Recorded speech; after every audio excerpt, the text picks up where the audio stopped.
And welcome back, class, to the True and Accurate History of Mongolia, Part 4. We're looking at some horsepower, and boy do we have an exciting episode for you today. As you recall, when we left off, the siege of Istanbul was proceeding pretty well, except that the pikemen who were making their way up to bust down the gates of the city were killed on their way, setting back the invasion quite some time, as Mongke Khan had to send down to Edinburgh for reinforcements. You can see them moving slowly up towards Istanbul there. Meanwhile, half of the forces are splitting off to bring the attack up to Konya, just, to continue that pincer movement that Genghis Khan started from Karakorum. You can see just a bit of a slow action here, but things are going to be picking up pretty quickly once we get into the 13th century. So there you see the pikemen nearly there. Konya is just being sort of harried right now by the Keshik. It's going to take them a bit to bust down the doors there.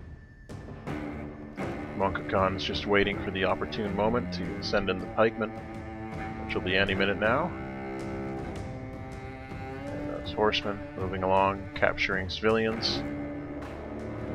And of course, Suleiman still wants peace, but as we know, Genghis Khan doesn't really roll that way.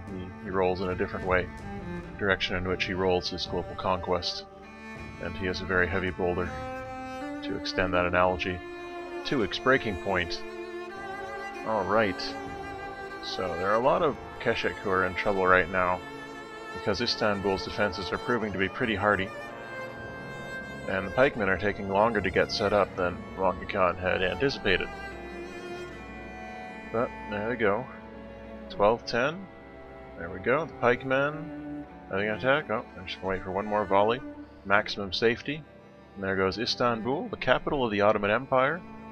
12-10 falls to the Mongol horde. Not a chance.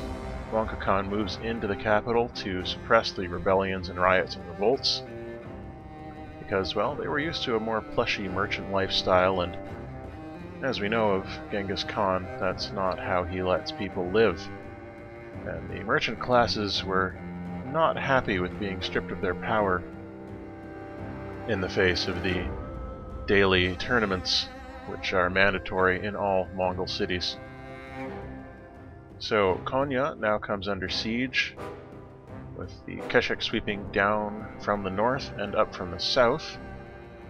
And in a moment we're going to see Genghis Khan himself. There we go, Konya has fallen. No, we're going to see Genghis Khan himself riding down to aid Mongke Khan in the war effort. There he goes. Heading right down to Konya so that they can move on towards Edirne and Bursa, which Suleiman has set up as his new capital following the destruction, or rather his eviction from Istanbul. Mongke Khan is stuck in Istanbul at the moment because there is a lot of civil unrest going on, and his leadership skills and his martial prowess, because he was a physically weak man as we recall, but his tactical prowess are needed to keep people in control, keep the pikemen guarding the city under control as well, because they don't want to be sending too many Ottoman citizens to the morgue if they can avoid it. There we go, those pikemen move out quickly. Mongke Khan knows that the best way to avoid rape and pillage is to keep his soldiers busy. So he sends them right out towards Edirne. And there we go.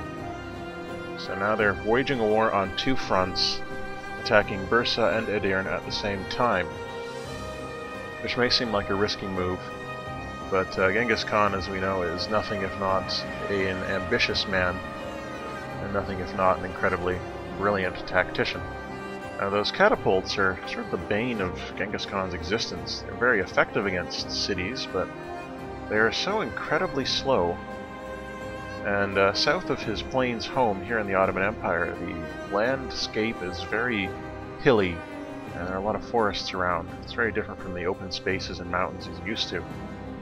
And the catapults are just way too slow, which is why he preferred to keep his ranged soldiers mobile, which is, as we recall, the entire philosophy behind the Keshik.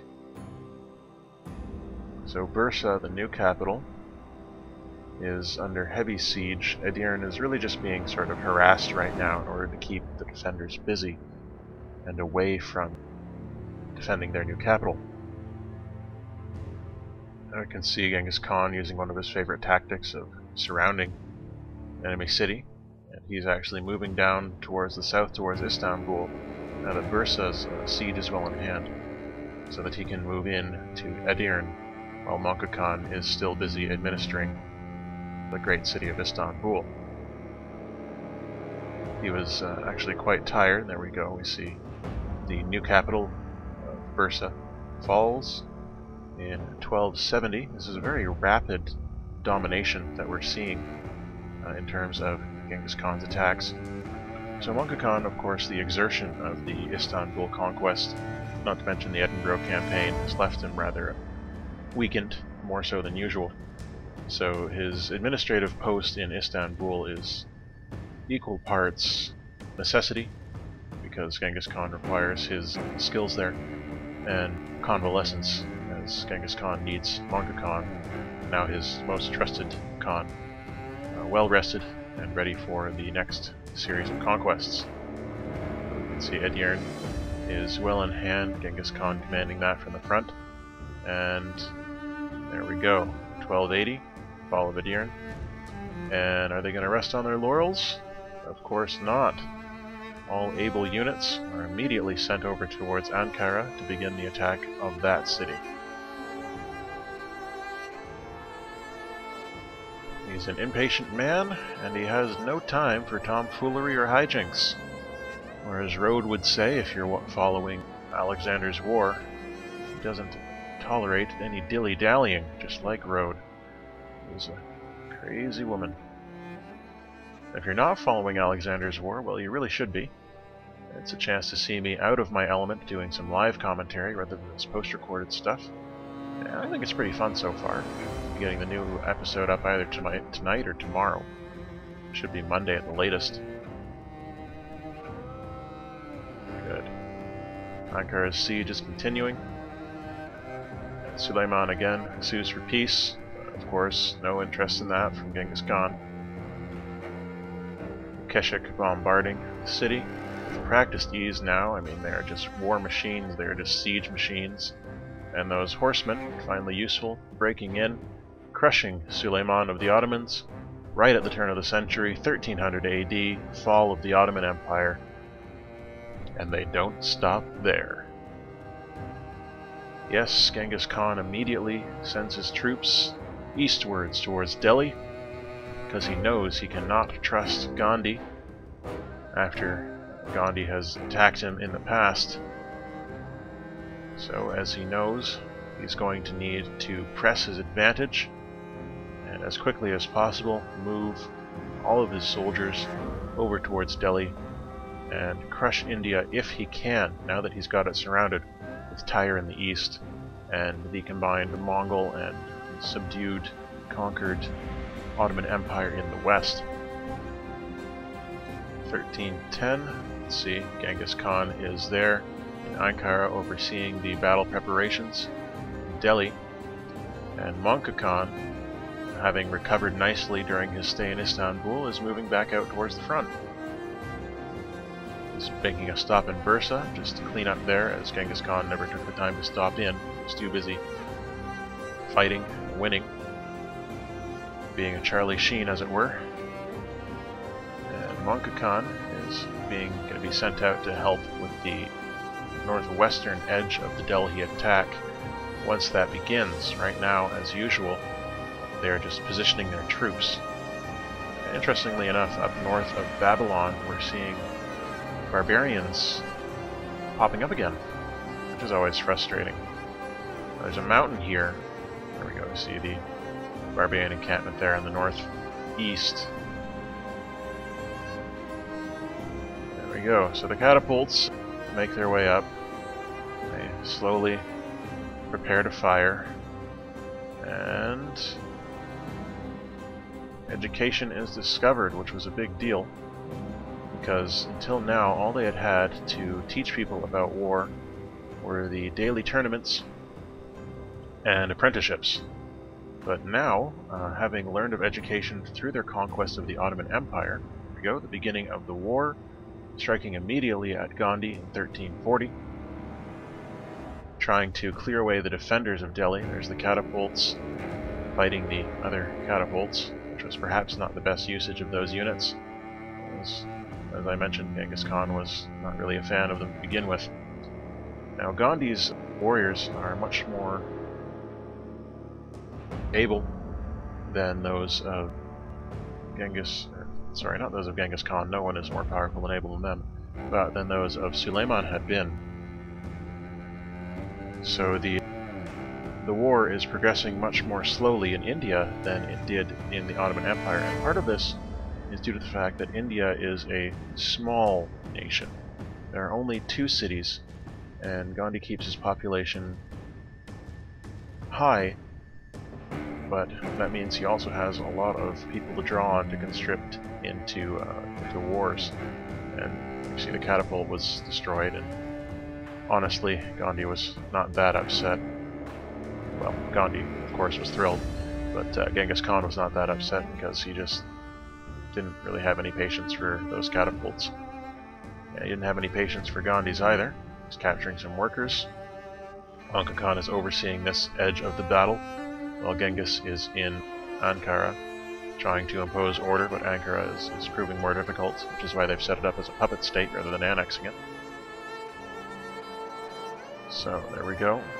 That horseman's going to head back out and confront that knight who's been harrying the Keshiks in the south, trying to get around the mountain pass towards Delhi. We're going to see a few tactical mistakes being made by Mongke Khan, which is not good news, because he had always prided himself on his tactical ability.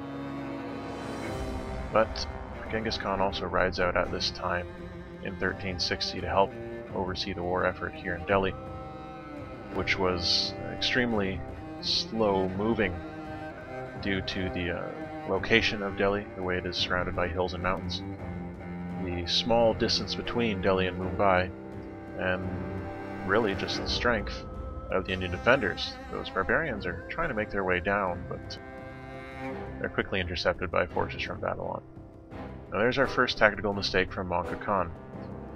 The Keshik up north of Delhi, who was wedged between Delhi and Mumbai, had no chance, and it was just unfortunate positioning on Mongke Khan's part. Wasn't well thought out. You can see Gandhi's trying to send some knights around to attack Ankara, or perhaps to go after Genghis Khan himself, which is worrisome.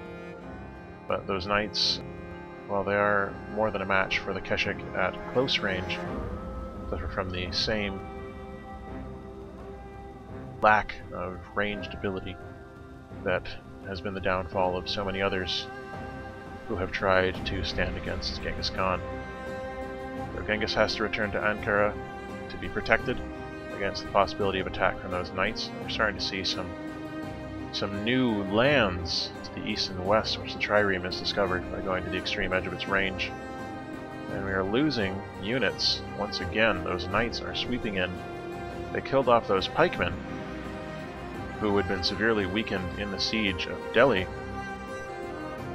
and that once again leaves Mongolia at a disadvantage in trying to get into Delhi. Now the only units who are going to be able to break through those walls are the nearby horsemen, who are not equipped to attack a city as the pikemen and even the Keshik are, but they're going to have to do. Side note, 1390, in Karakoram, capital, they built some great pyramids, which had been planned originally to house the remains of great Khans and great lieutenants. But of course, there were none who had died yet except for Turfan, whose remains had not yet been recovered, perhaps never would be. So, we see the horsemen breaking into Delhi.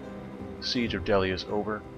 India is half conquered in 1390, and the turn of the century is going to bring us to a new chapter in the war on the first continent. Until the next time, when we see the conclusion of this war, all the best.